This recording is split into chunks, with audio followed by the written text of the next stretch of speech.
washed by the very same rain. It all swimming in the stream together, some in power, some in pain. We can worship this ground we walk on, cherishing the things that we leave beside. Loving spirit would live forever with all swimming to the other side.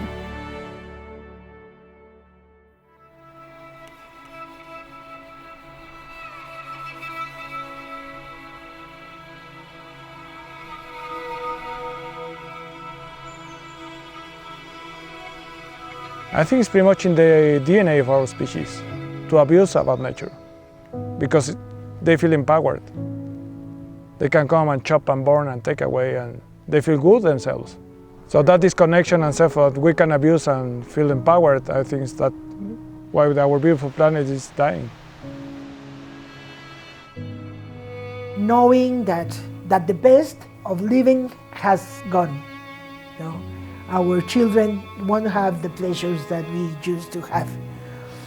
But from here, we know that we have to keep ourselves on the train until our very last breath, because we are in charge, and it's an honor to work and to recognize yourself as a part of this cosmic Mother Nature.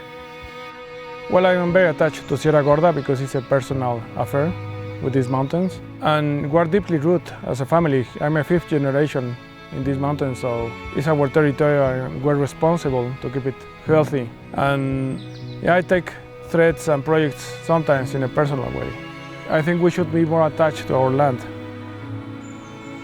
So I grew up in these mountains, and I grew up along with the conservation project my parents founded back in 1987. I didn't have much of a choice about what to do in life, but never wanted to do other things than just to take care of the land and forests. It's a very special habitat. Cloud forests cover less than 1% of Mexico. 12% of its flora is just found on them, and then 30% of that flora is endemic to this type of forest, so it's really a lot of diversity in small areas. Well, the general goal of Grupo Ecológico Sierra Gorda is to consolidate the economic development of local communities with conservation of biodiversity. My personal goal is to keep this forest as wild as possible with jaguars. As long as we have jaguars showing up in our camera traps, we're doing things right.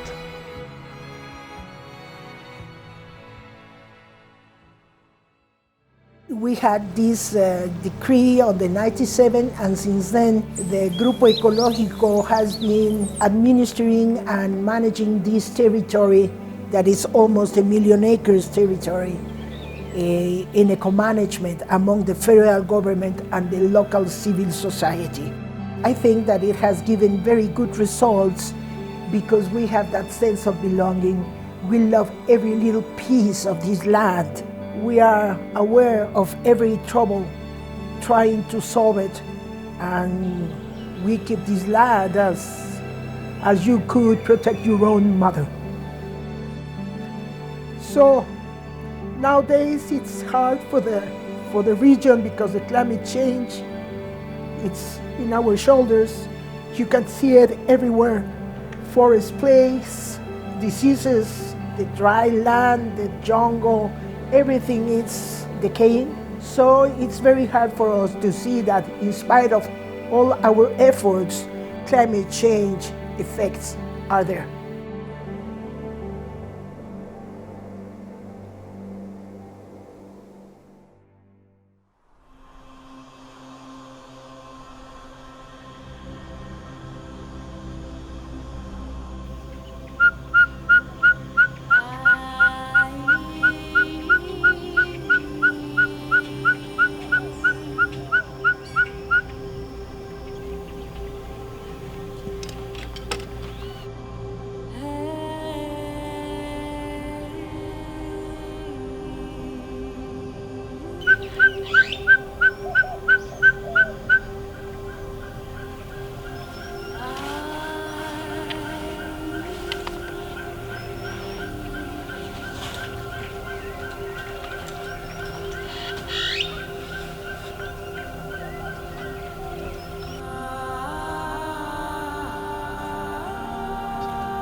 Here's the face.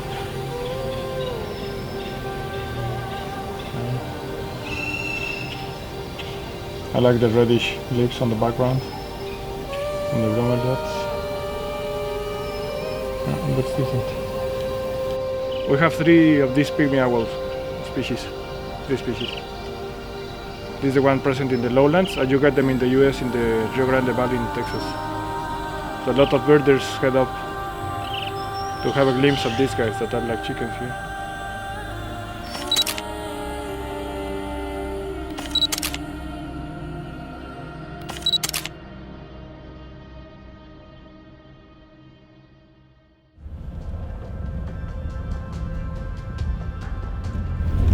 Around here we have 2 deer species, white-tailed deer and brocket deer. We have tyras, kinkajous, porcupines, pacas, armadillos, skunks, coatimundis, crested ones, the endemic partridges, green parakeets, great curassows also around here. And for me, climate change, the biggest threat are the droughts. I don't mind the big hurricane, but the drought just kill everything, and summers are getting hotter and longer, so that places the forest in a much bigger risk to burn, especially with the shallow soils. Cow ranching, illegal logging, forest fire this season, April and March and May can be a nightmare because of the fires. And these forests can get pretty dry because the limestone is everywhere, so the soils are pretty shallow. So just with 3 weeks, a month of drought, they're ready to burn, so it's horrible. Every year it's a nightmare.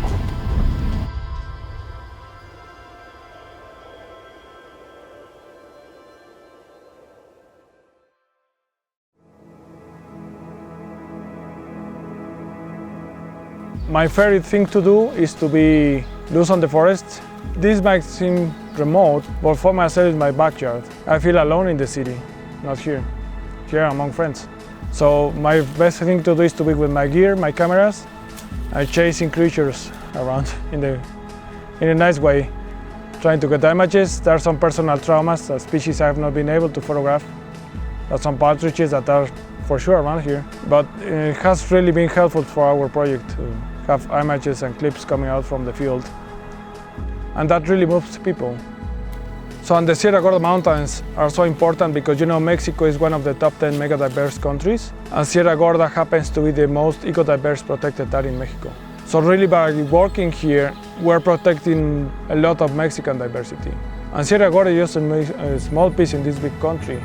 But by example, we have 30% of Mexican butterflies. It's a real hotspot for diversity in Mexico. You know, we have from the very old desert in the western slope of the mountains, conifer forest with Douglas firs, 14 different conifer species and aspens in the highlands, 34 oak species, the dry tropical forest around Jalpan, cloud forest, riparian forests. So it's a big melting pot.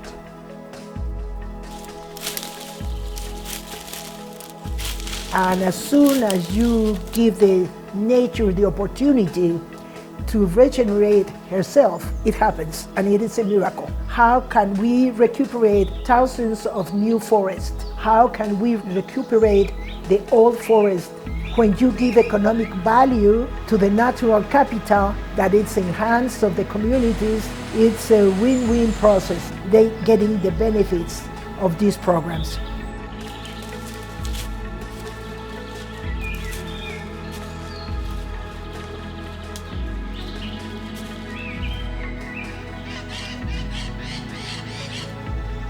Sometimes when the nests are occupied, you can see some fresh poop outside of them.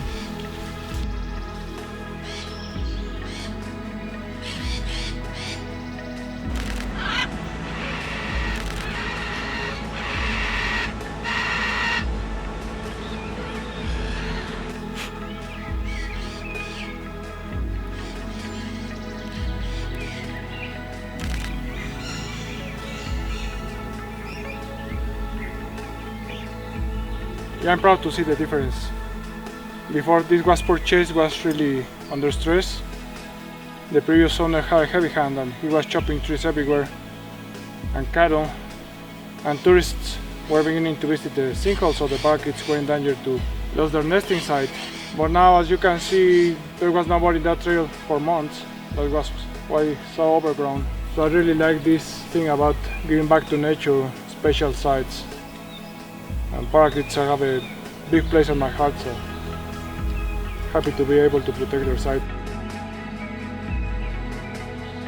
What we are trying is to get through in the best way, implementing many mitigation tools like restoring the soils, developing huge water and carbon sinks on land under restoration practices. We transfer this knowledge to the landowners and we help them in every possible way to ground it.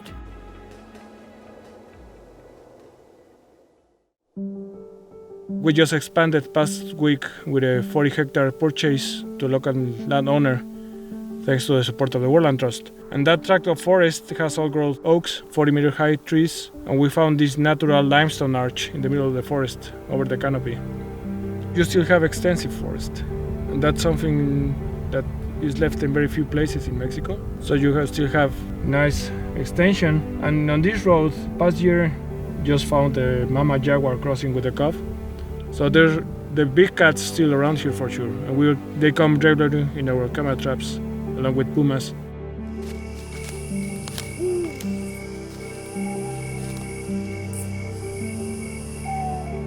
I mean, pumas now, to pick up puma is just like another puma. But jaguars drive us crazy. Ocelots, smart guys, they're around.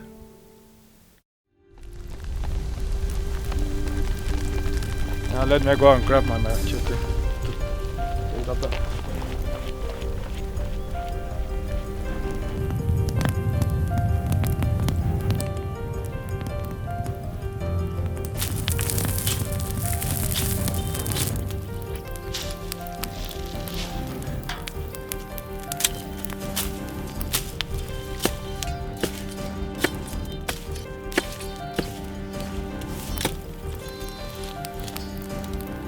So from that small frames they can just catch again easily.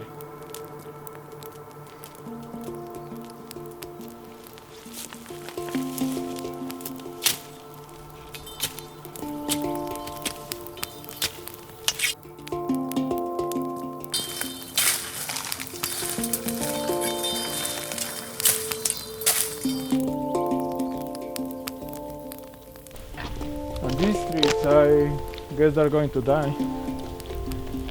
You see the bark was badly got better flames on the junipers, there are oaks, that's an old madrone.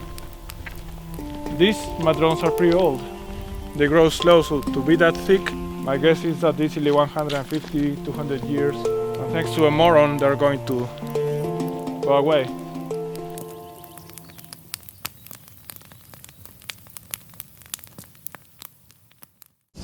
The firefighter I chat with, he told me that was man-made 2 days ago, and they were loggers. So the perfect combination to destroy a forest, loggers plus fire.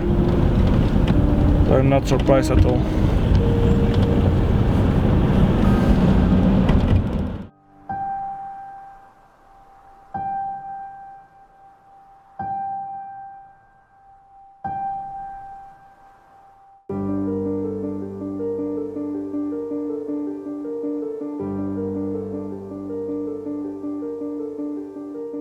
So this is very much how it looks, illegal logging in Sierra Gorda. These guys came just to grab the pines they like it. You can see they left a lot of timber behind with just waste, working with chainsaws. So in every cut they lost a quarter of an inch of timber. So just a very wasted manner to harvest your forest. And as you can see, they have brake technique, and they just broke for nothing that juniper that was doing fine. And like this spot, there are several around here, I'm sure. So this was happening before we purchased the Woodland Trust properties. That side, you'll see the difference, no more logging at all. So this is what is happening just outside our border in the reserve. It's happening with pines, with cypresses that are supposed to be protected in the official list of the Mexican government.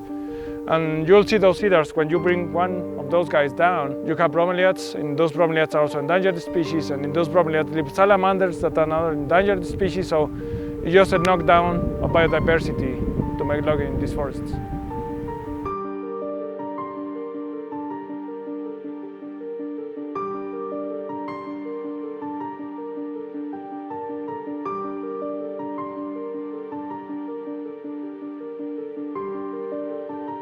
And you can see those older logs.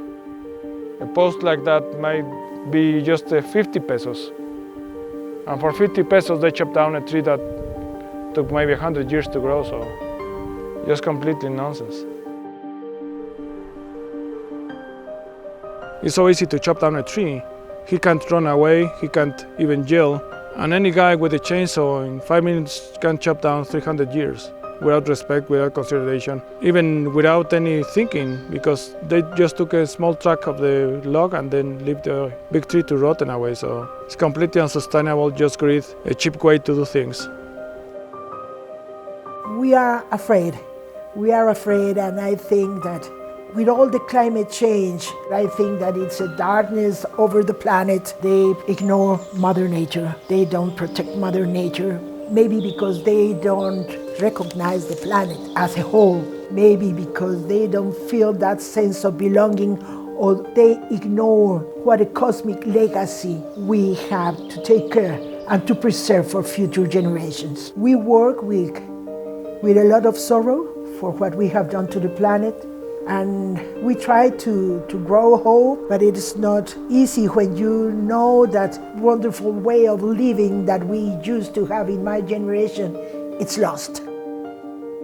Almost every river in Mexico is really contaminated. We have lost 70% of our forest. There is just 2% of the cloud forest that we used to have in Mexico.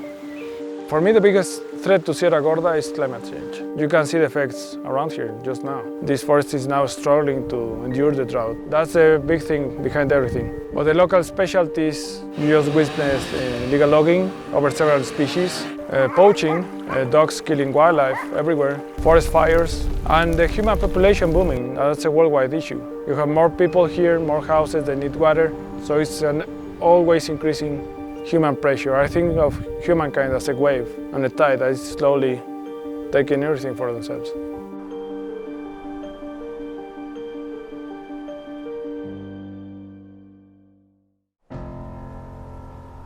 It's a daily battle. Sometimes small issues, sometimes bigger issues, always trying to preserve order and common sense and the voice for all the species that don't have a voice.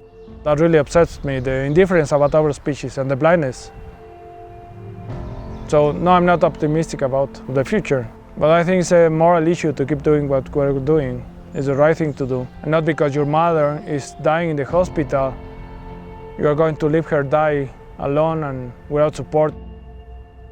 So we know that we are working more because we are ashamed, because we feel sorrow in our hearts, because we think that we may save the planet. And in spite of that, we have to keep the hope, and what we are trying to fulfill is to make a miracle of love, to put enough will, enough love, enough sense of belonging and action.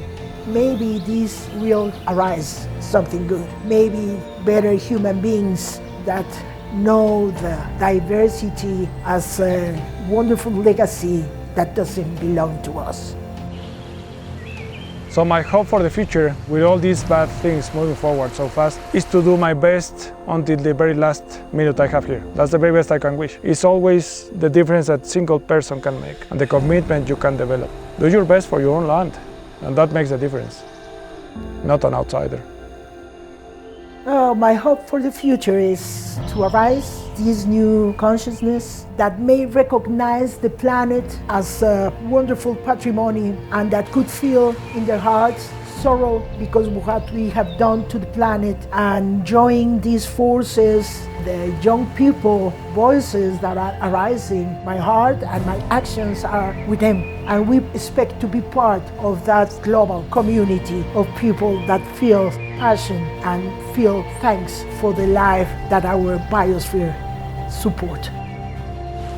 So the World Land Trust and Grupo Ecológico Sierra Gorda work pretty well together because we have a similar approach to conservation, and that means protecting habitat, taking out human greed of the forest, and we'll keep doing our best. It's the right thing to do. It's the only thing I want to do with my life, and I want to be effective with the time I have in this planet. I said a great hug for World Land Trust in the 30th anniversary, and I make vows that they keep doing the wonderful work they are doing. I wish them the best, and I send them a huge wave of love and beautiness from Sierra Gorda right to their offices in UK.